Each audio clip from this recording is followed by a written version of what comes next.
Hey lords and ladies, and welcome back to Diablo 4. So today we are going to be reviewing the build that I have been experimenting with by Rob2628, which is, I just affectionately call it the Hulk Golem build. So we're going to be putting this build through its paces, but we'll go through really quickly what is going on with it. To start, we'll actually remember that we want our Book of the Dead, where we are using Skeletal Reapers, Shadow Mages, and the Blood Golem.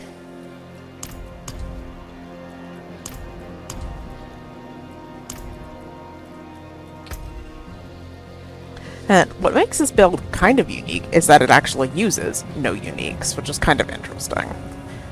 So, on the helmet, you'll be using the Bloodgetters aspect. On the chest, you'll be using the aspect of Explosive Mist. On the gloves, the aspect of Grasping Veins. Hardened Bones on the belt. And Occult Minion on the boots. On your scythe, you are going to be using the Blighted aspect. Unyielding Commander on your amulet. And on your rings, Torment and Frenzied Dead. So, for our skill tree, you're going to randomly take points into Reap, just because we need to get down. Honestly, we don't need the core skill, as you can see, to here, so take 2 points into Reap. We're going to just grab a point in Unliving Energy and 3 into Hued Flesh, so we can get down to the meat of the skill tree, where I have taken points out of Death's Approach. He has 3 points in Death's Approach. I took them out and I put them into Blood Mist because I want the cooldown.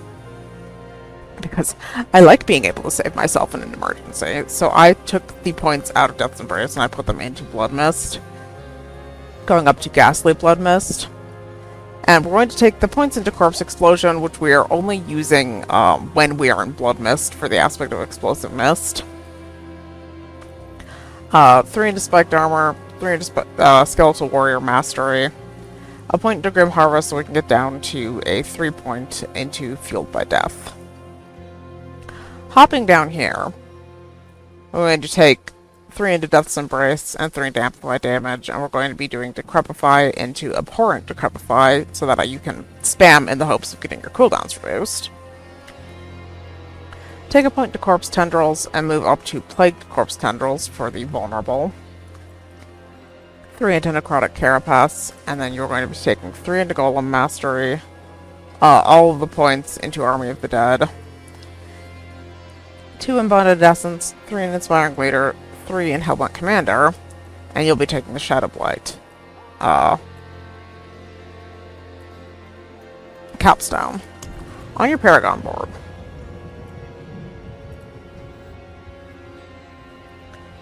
you'll be using the Amplify Glyph, and moving up into the Cult Leader board, where you are going to be taking Dead Razor, as you should expect. You're going to swing through the Bone Graft board to get the Glyph Socket, where you'll be putting in Exploit and ducking down to grab a little bit of extra life. And moving up into the Hulking Monstrosity board, your Golem board, obviously,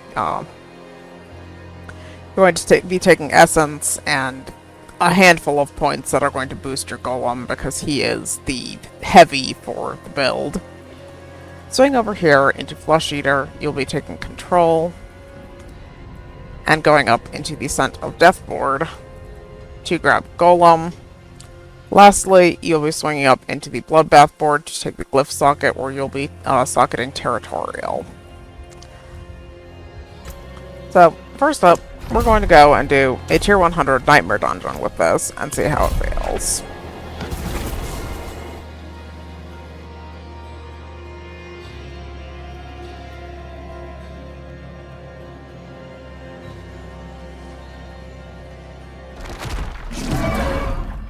Okay.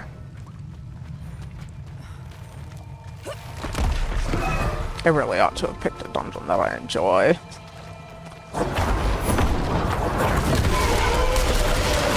spider hell is not really my thing.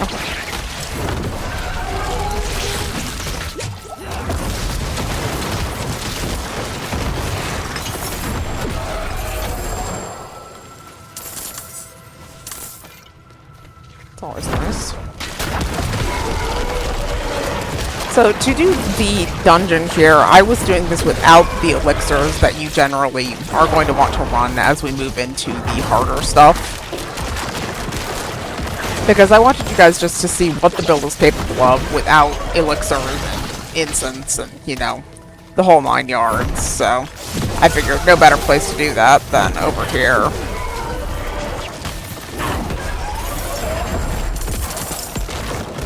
In a tier 100 Nightmare Dungeon, I will share with you that this is the first time in Diablo 4 that I have been running a build where I can say that I can confidently do a tier 100 Nightmare Dungeon while paying minimal attention to anything and be okay. Because our dearly beloved minions are actually doing what they should have been doing all along. They are doing all of the work while I talk to you guys and pay attention to nothing.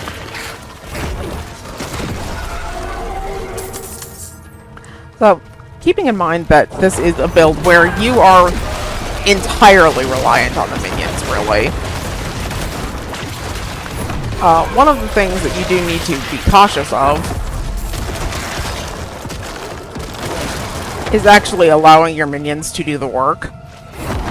That's one of the things that I've struggled with this build, is the fact that this is for your minions. I get to just stand back and, like, ask the minions to do the thing, and they just go about their business. You will get yourself into trouble if you think that this is a build where you are collaborating with the minions, because you don't actually have any particular way to attack and protect yourself. So if you overextend, you are going to get your ass beat. You need to stay behind your dear minions, entering the fray only long enough to go into Blood Mist to get a corpse tendril together so that you can gather up the ads for your minions to bully, which is nice.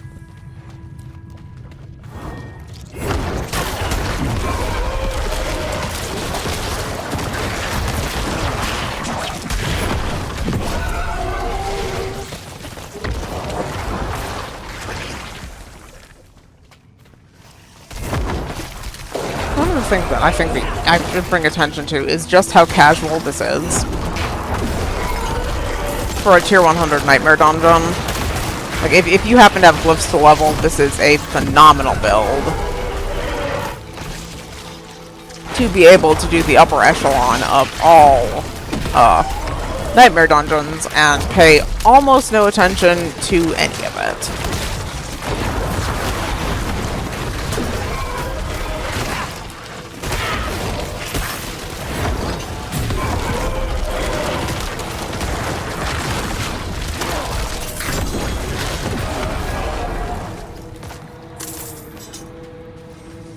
Yeah, the amount of attention that's actually required, like, I can't get over how much I am enjoying this build, which is why we're doing a review of it, because for the first time in Diablo, my minions and I actually feel powerful. Like, we actually feel like, as a minion necromancer, I am not disadvantaging myself just by wanting my minions around. It's just an absolutely lovely feeling.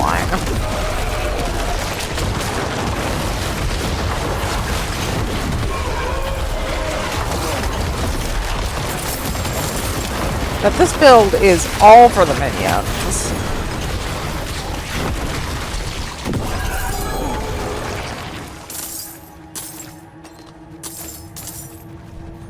And the build being all for the minions, this is not a disadvantage.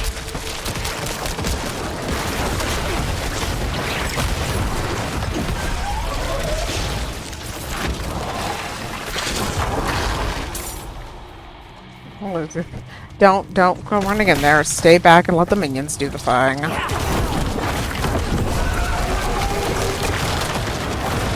Entering the fray only long enough to put Shadow Blight down and gather up the monsters for your minions. Truth be told, I still have a problem with overextending myself because I'm so not used to a reality where this is genuinely, like, just a minion, like, pure minion. They're doing all the work. I'm just giving minimal instruction and commands, and they are abusing everything on the screen.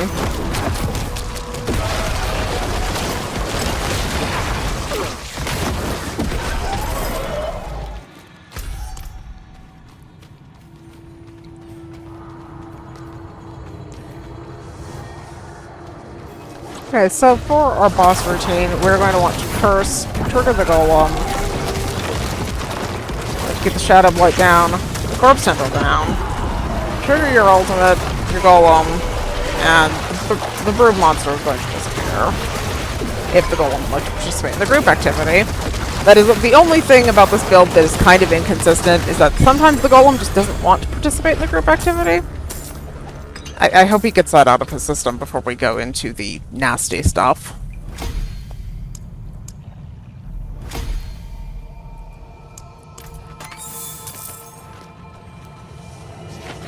Okay, so that is a tier 100 Nightmare Dungeon with no elixirs.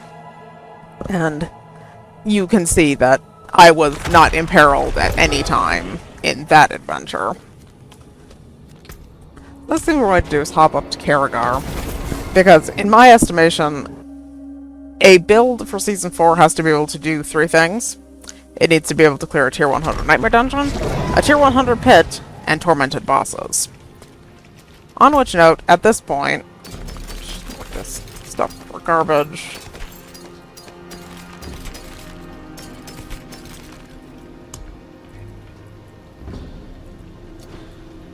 We are going to activate our 2 elixirs for the pit.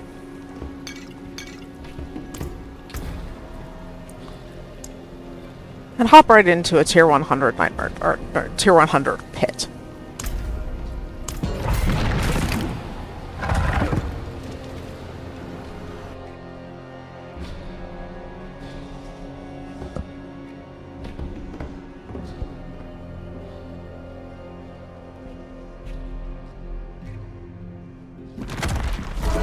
Okay, so, tier 100 pit. This is where you really need to understand that this is a build for your minions to do all of the work, because you will get absolutely destroyed if you get caught out of position on this.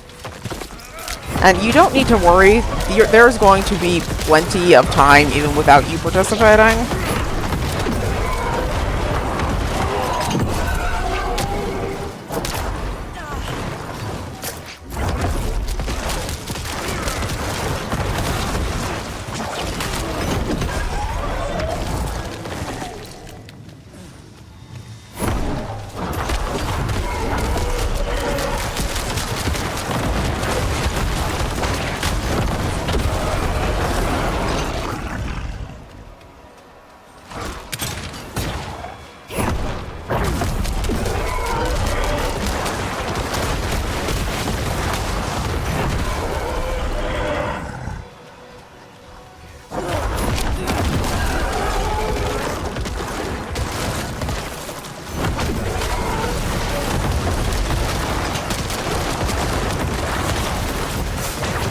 We do want to be careful with these werewolves, so they do hit quite hard at this level. And the tricky thing about the werewolves is sometimes they're too fast for the corpse tendril, and that can cause some real problems.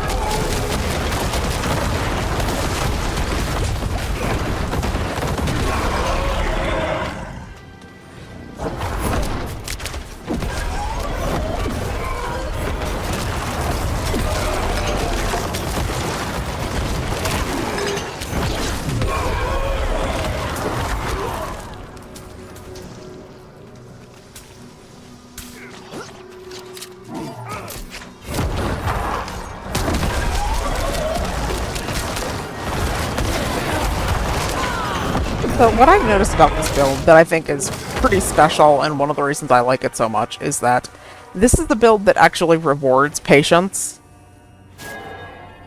It is not as frenetic as some of the builds that I have played in the past, where this time, this is all about the minions, and all you need to do is be patient and let them do their thing.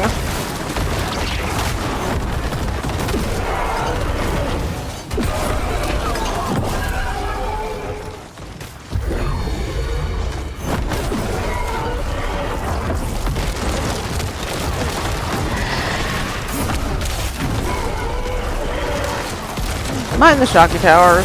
Oh, those are...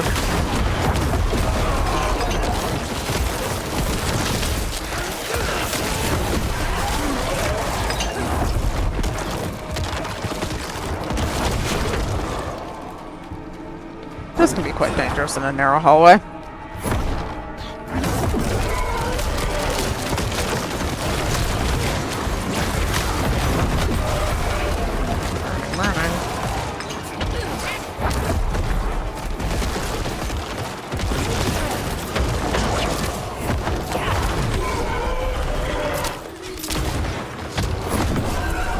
My golem would love to kill that someday, but we just swell. Or we just ignore it. It'll follow or it won't.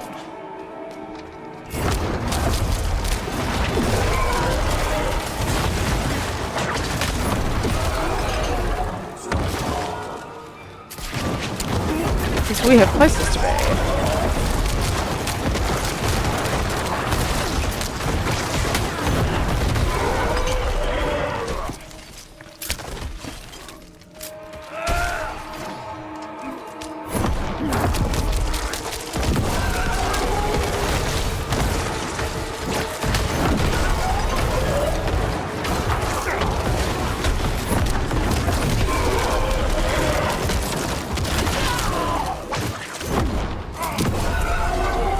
Got a big group of the weeds down there.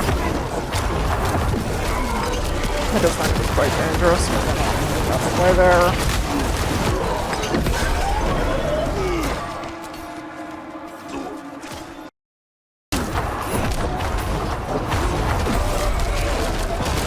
And finally, for all of us who wanted the necromancy part of being a necromancer, just let our minions do the work.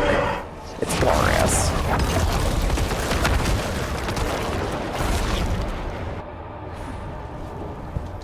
I don't want to give that a second. Might cool down. Okay. Last time.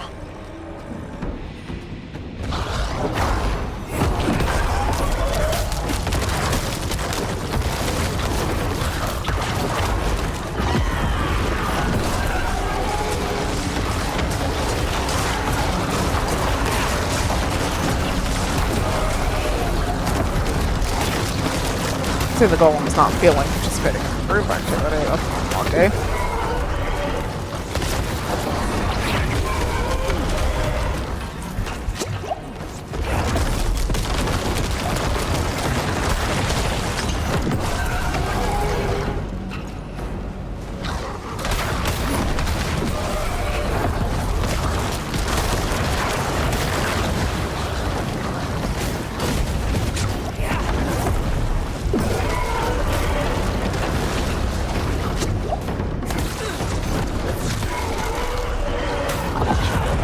Mother.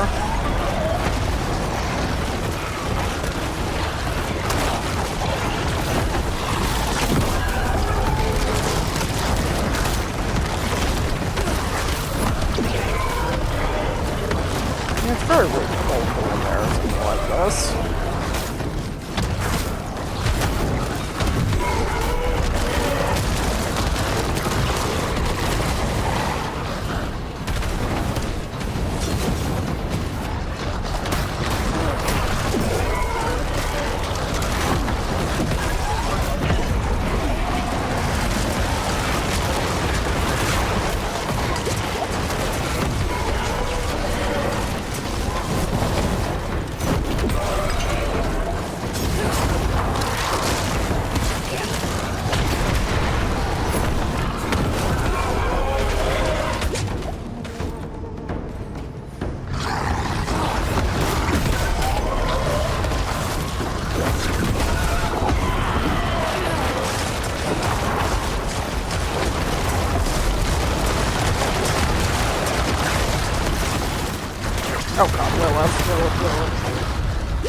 Oh god, Lilith. Yeah, Mom is so scary when she comes in as a shadow. But that is a tier 100 pit. The Golem did not feel like participating in the group activity, which is probably one of my biggest complaints about the build. I don't think it's even his fault. Sometimes the Golem just doesn't want to do the Golem things, and there's really nothing you can do about that. But that is a tier 100 pit. We're going to really quickly, like, make sure that there's nothing in here that I care about. And then we will move on to our next showcase of our build here, which I'm particularly excited about. Go get our potions, because the Golem just didn't feel like critting the boss, so, you know, that is what it is. So we'll be going over here.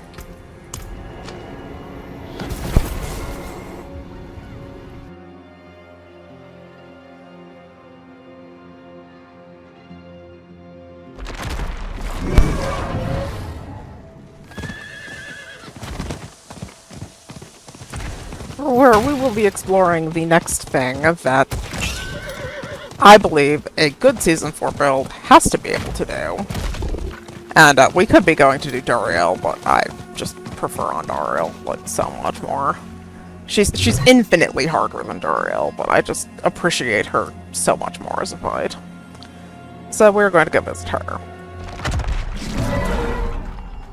That being said, neither one of them has felt the need to give me any Uber Uniques this season, so really I shouldn't be partial to either of them for all the use they've been to me and getting fun things to play with later down the line.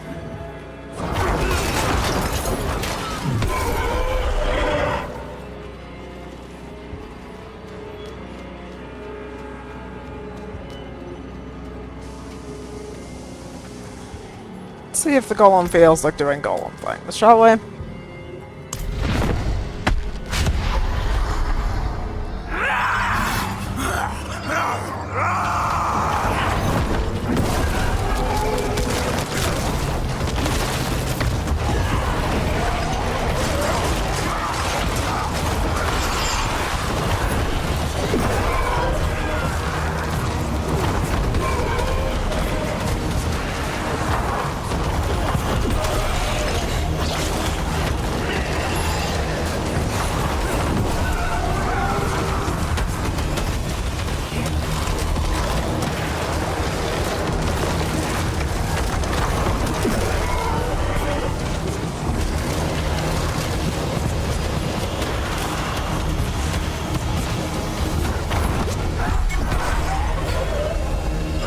And just like that, Tormented Andariel goes down.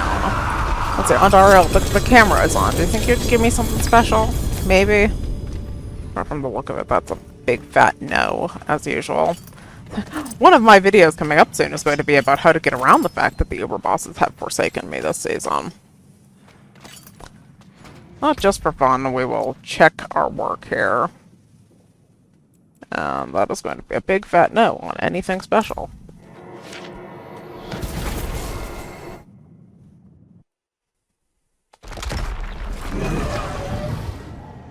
Okay, so once again, this build is by Rob2628.